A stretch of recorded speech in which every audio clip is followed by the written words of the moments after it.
Hello everyone, and welcome to the RV Inspection and Care channel. I'm Dwayne and I'm a certified RV inspector. Today we're going to talk about a very controversial subject, and that is gas-powered RVs versus diesel-powered RVs. And this is the first video of two on that subject. Now, when you go online on almost any forum about RVing, you're going to see this subject come up regularly. What's best, diesel pushers or gassers? And there are tons of responses, tons of posts on the subject, and most of them are in complete disagreement with one another.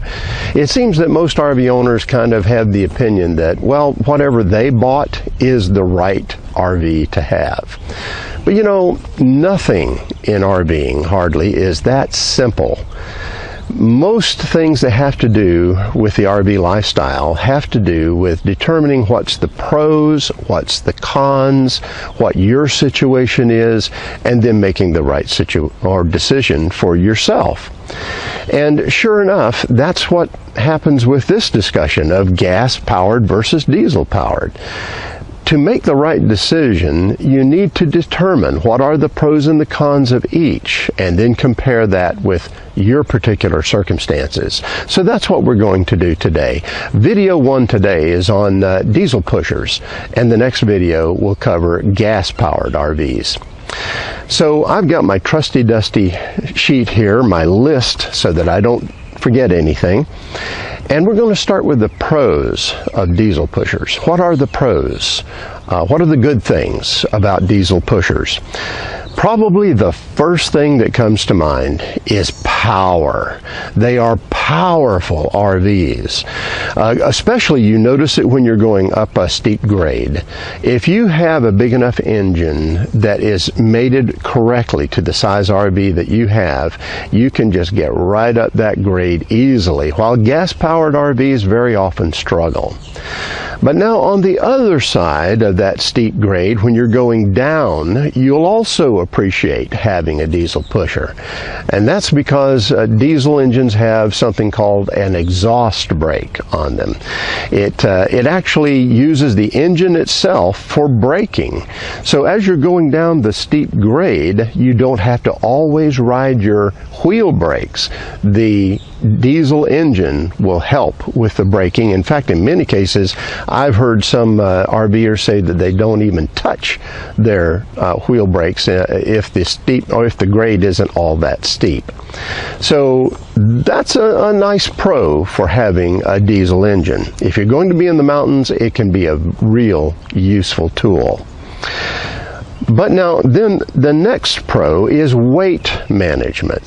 This is the other thing that diesel pushers really excel at, is weight management.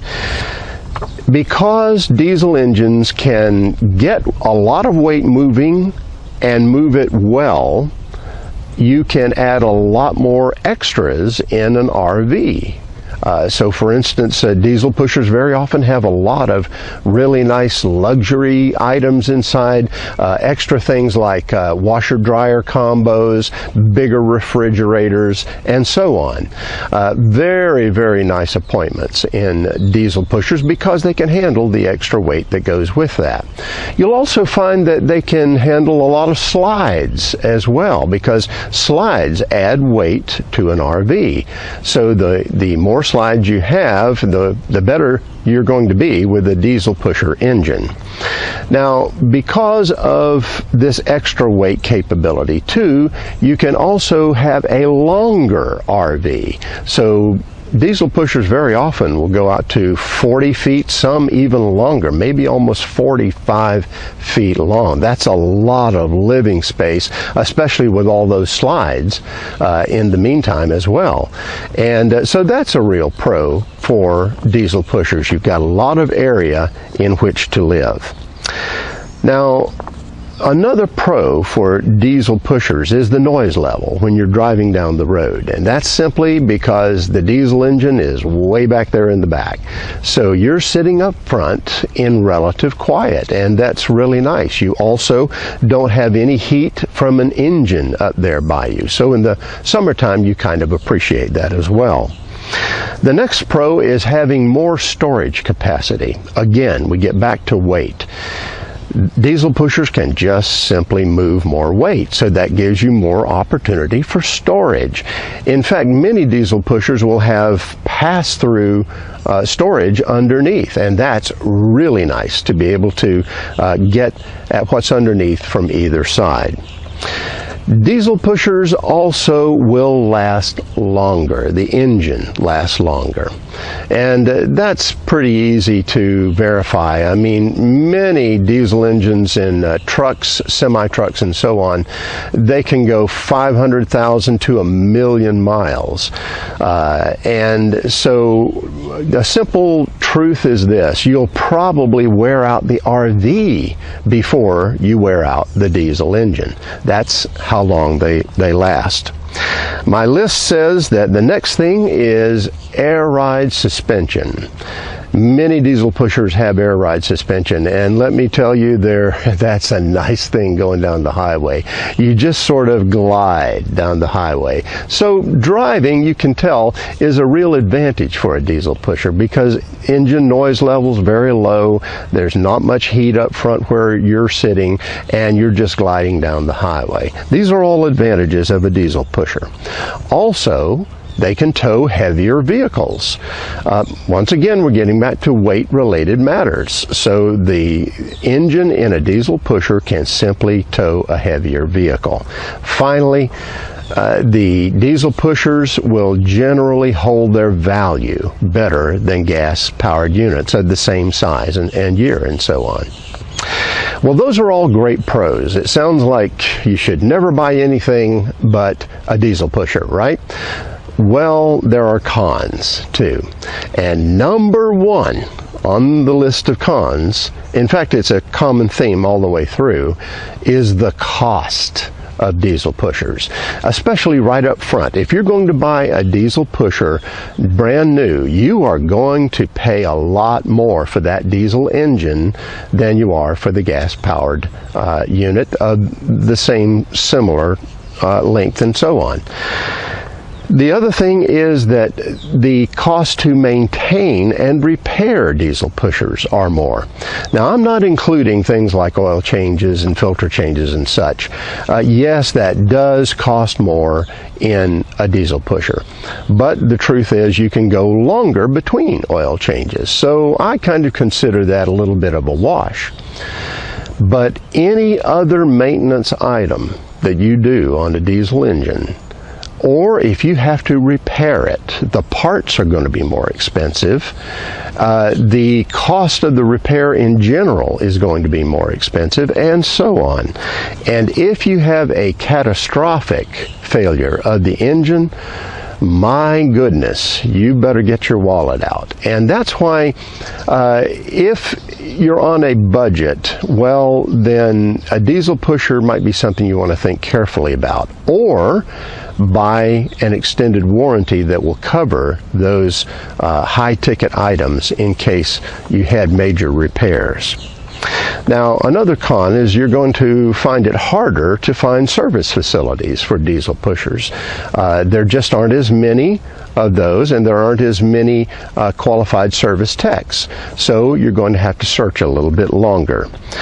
It's going to be harder also to get into some campgrounds and also to do boondocking because of the length of diesel pushers. Diesel pushers that go up to 40 and more feet, some campgrounds are not going to be able to handle that, especially in national parks and so on.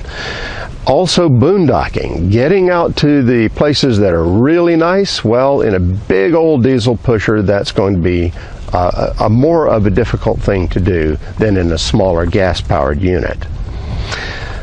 Also, fuel stations, getting in and out of fuel stations. And believe me, this may not sound like a big thing, but when you are towing a vehicle behind you and you have a 40-foot diesel pusher as well, it makes it tight to get into a lot of fuel stations. So you're pretty much restricted to truck stops and larger stations like that. It's just something that you have to bear in mind. Finally, diesel fuel costs more than gas. It doesn't cost a lot more, but it does cost more.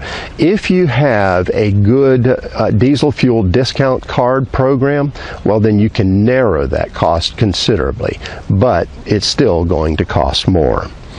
And of course, you got to also keep with you DEF, or diesel exhaust fluid. Have that on hand at each fill up as well, and that costs more too. That adds to the fuel costs. Well, that's the list of pros and cons that I have here.